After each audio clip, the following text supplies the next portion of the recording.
It's the last of the Bush material. You know, you just can't let it go.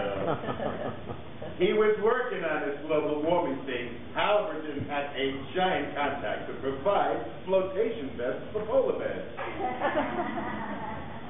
So, you know, also this global warming is really tough on Eskimos, because what Eskimos do when their parents get old is put them on an ice floe and push them out and say, see ya.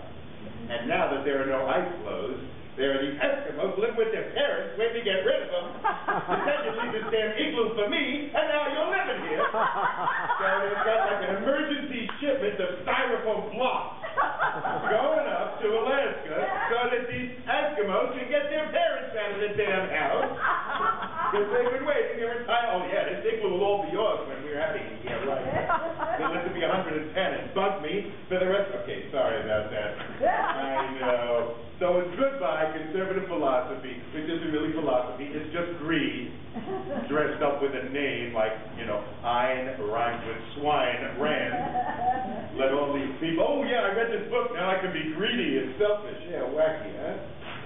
What is this with conservatives? They talk about this free market crap when it comes to health care. It's called health care. Free health care is somehow, you know, nationalized health care is bad. We like the free market. But when they got someone breaking in their basement, they call 911. They don't mind socialized police.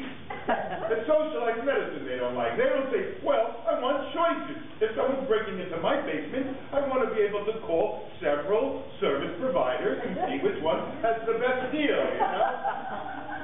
When someone's breaking into the basement, you want to have to listen to the message. If someone is shooting at you, press 1. If someone is setting fire to your car, press 2. If they're climbing in the basement, press 3. Please have your credit card ready.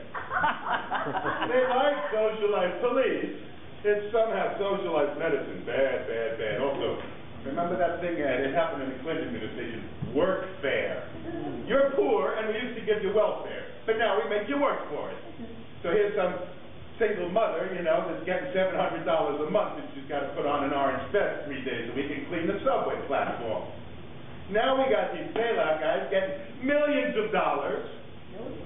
Billions of dollars. So does that mean we're going to be driving on the Cross Bronx Expressway and there'll be like 12 guys in pinstripe suits, you know, with orange vests, cleaning used condoms from the side of the road? I don't know. Why don't they get work failed? What the hell is that supposed to be?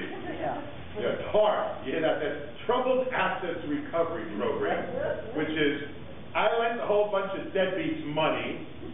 I knew they'd never pay it back. I intended to sell that to someone, but I got stuck with it. Troubled assets. Did you bail me out? I'm thinking, what about all the idiots that bought Beanie Babies? Remember Beanie? I got a room full of Beanie Babies because the federal government bailed me out. I thought they'd be valuable, you know? Wow. Like sports memorabilia. Next year's Antique Roadshow is not going to be pretty. Oh, yes, if you would put this up for auction 2 years ago, I could have got you $50,000. Now it's a $10 piece of trash. Rich people are just not going for this old furniture anymore at those prices. Woe is us, woe is us. And now we get the last laugh on all those painters and carpenters who 4 years ago said, oh, I can't work for you, I'm so busy. Hey, carpenter. I know, butcher's farewell, I protected you from attacks. I said, wait a minute, you were our president before September 11th, weren't you? No, but how can you prove that? Well, I happen to know that my NASA specialist also protected us from Mars invasion. We have not had a Mars invasion, and for that alone, we thank George W. What a guy. Meanwhile, we're still in Iraq. So the right is claiming that releasing prisoners from Guantanamo is bad because they'll want to fight against us. And I'm thinking, hey, why would someone you swept off the street and held illegally and tortured for 5 years want to fight against you?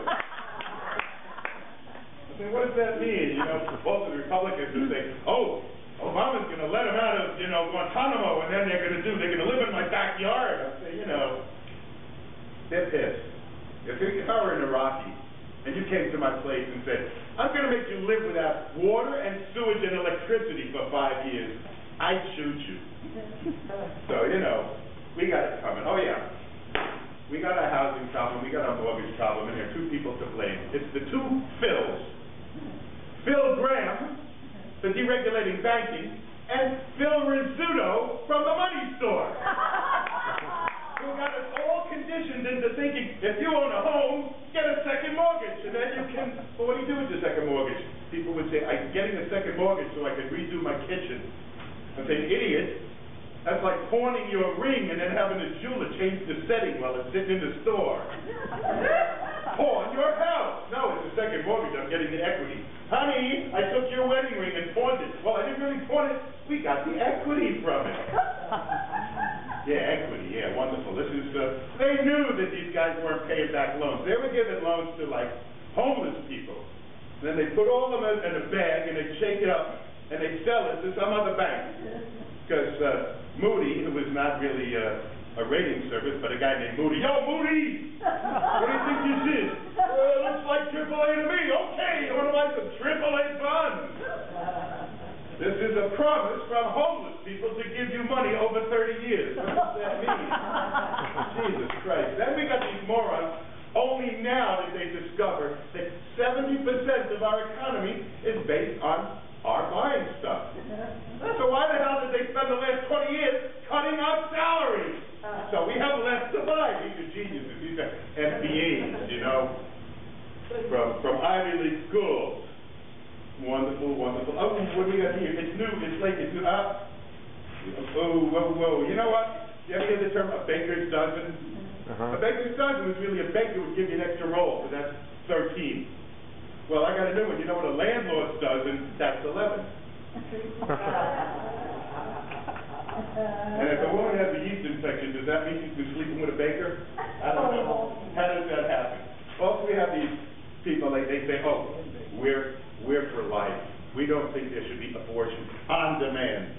The very term on demand is like a nasty thing. It's like someone walking into the doctor's office saying, I want an abortion, goddammit, give me it.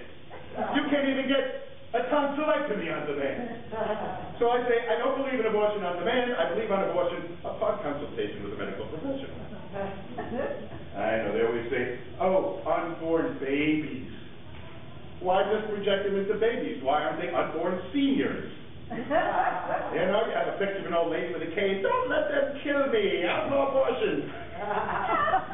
I know. Sarah Palin, pro-life, but she's flying up in helicopters shooting wolves. A live wolf is more alive than any 3 zygotes. All right, 6 zygotes. That's like the new pharmacy rule that Bush was trying to get in. Oh, if a pharmacist feels that he feels so strongly for this zygote, he won't sell you contraception, or he won't sell you that morning after pill. And I'm thinking, what if you go to the pharmacist and it's a Hindu? He's got a big turban, and you say, I got an infection, I got blood poisoning, I need an antibiotic. Whoa! Those microbes are life. I have a very sacred feeling about life. Hindus, we do not kill any life, we don't kill cows, I don't even kill microbes. I can't give you that antibiotic, I'm sorry, you'll have to die. I know. It's wacky. God is wacky. Really, someday we might find out he's real, and this is all you got to do is say, look, God, how could I know you were real? I can just judge from your followers. I said, look, I'm looking at your followers. This guy can't be shit. Look at these people. I know. Well, all the religious leaders in the entire world got together to have a conference to say, what is it about all of our religions that is common to all of ours? And they issued a statement. Do what our invisible friend says or we'll kill you. And keep making those contributions. Then when you're a kid, you learned in school that somehow in the development of religion, monotheism was a big breakthrough. And I'm thinking, why is one imaginary friend better than a bunch of imaginary friends? I don't get this, you know? Meanwhile, there are people who say, I praise him every day, but if I don't praise him, he's going to kill me. I'm thinking, that's like an abusive parent. Oh, God, I love you, but if I'm bad, you can smite me. I think, So is this a religion, or is it really like the Stockholm Syndrome? You're being held hostage by some nasty guy that's threatening to kill you, and all you can do is say, oh, I love you, what a great guy. Oh, what a God, what a God.